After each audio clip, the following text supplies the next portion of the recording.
한국에 기독교가 들어오기 이전에는 과연 우리 조상들은 구원을 받았을까요? 사람들이 기독교가 들어온 것이 1885년도 한국의 언더우드 아펜젤러 선교사가 들어온 것으로 기독교의 원년을 삼습니다. 물론 이것은 개신교를 중심으로 한 것인데, 그렇다면 많은 사람들이 궁금증을 갖고 있는 것 중에 하나는, 그러면 한국에 기독교가 들어오기 이전에는 과연 우리 조상들은 구원을 받았을까요?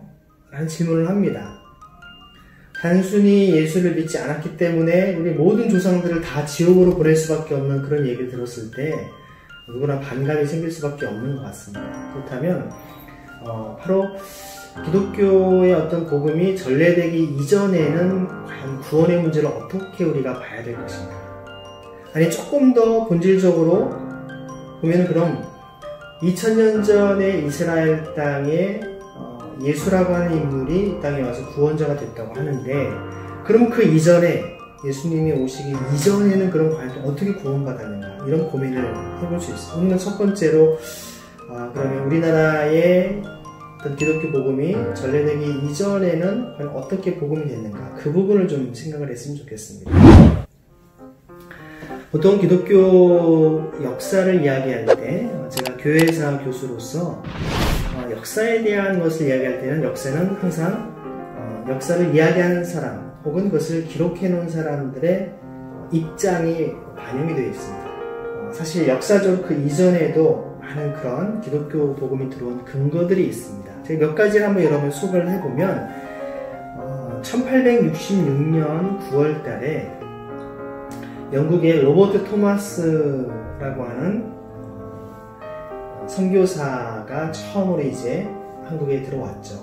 그래서 그 당시에 그가 이제 선교사로 와서 한국에 이제 조선시대죠. 조선시대에 복음을 전했는데, 그때 여러분이 잘 아시는 사건이 있습니다. 바로 그 배를 타고, 군함을 타고 들어왔습니다.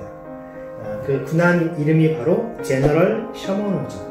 그래서 군함을 타고 들어와서 우리에게 어떤 성소도 나눠주고 복음을 전했다고 하니까, 이것이 좀 민족주의 사관에 있는 입장에서 볼 때는 그게 굴욕적인 상황입니다. 그러면 어쨌든 제가 지금 얘기하는 거는 이렇든 저렇든 1866년이든 1885년이든 개신교의 복음이 들어온 것은 불과 19세기 이후라는 얘기인데, 그럼 그 이전에는 어떻게 됐느냐라는 다시 그 질문으로 돌아갈 수밖에 없습니다. 그래서 여기에 대한 몇 가지 한번 우리가 좀 생각을 해보게 되면요. 물론 로마 카톨릭이라고 하는 천주교가 들어온 것은 개신교보다 100년 먼저 들어왔죠. 우리나라 최초의 김대건 신부님이라든지 이런 분들이 이제 어떤 중요한 첫 번째 신부가 되시기도 했고, 또 많은 핍박과 순교 속에서 그들의 신앙을 지킨 이야기들이 있습니다. 그렇다 쳐도 1700년 되니까 18세기 정도입니다. 그러면 우리가 천주교와 개신교를 합쳐서 기독교라고 얘기를 하거든요. 이 기독교가 그러면 18세기 이전에는 우리의 조선 땅에 혹은 그 전에는 근거가 없었는가? 여기에 대해 사실 자료들을 살펴보면요, 1592년도에 우리나라에 중요한 사건이 있었죠. 무슨 사건이죠?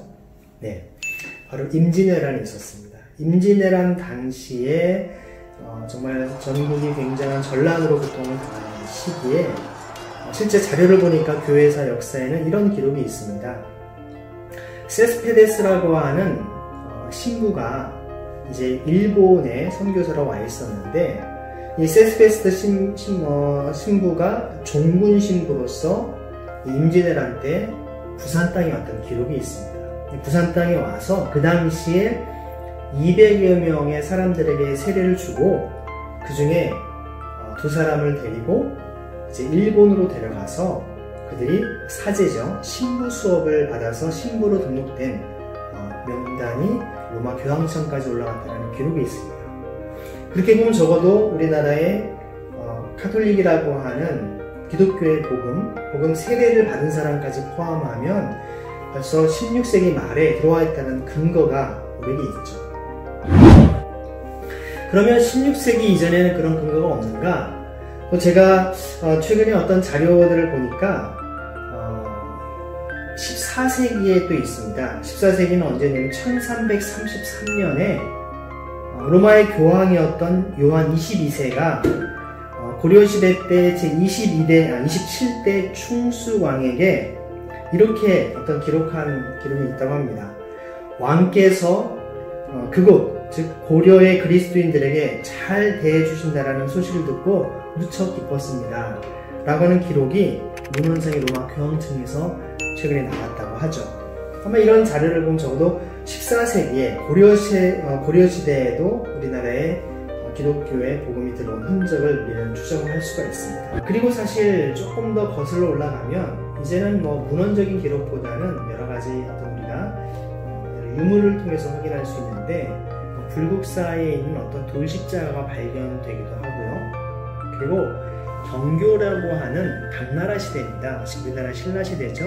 당나라 신라시대 때의 어떤 저쪽 금강산이라든지 또 당태종을 통해서 복음이 전달됐던 이 경교에 대한 이야기, 경교 기념비가 있었던 기록들이 지금도 남아있죠. 이런 것들로 볼 때 기독교에 대한 뿌리는 사실 더 깊이 거슬러 올라가서 7세기까지도 이야기할 수 있다는 것입니다. 이런 측면들을 고려해 볼 때 우리가 기독교의 복음이 18세기, 19세기에 들어왔다. 혹은 그 얘기는 그 이전의 모든 조상들은 구원받지 못했고 다 지옥 갔다 라는 말에 대해서 쉽게 단정하기보다는 그들에 대해서도 구원의 가능성을 우리는 열어놓을 수가 있습니다.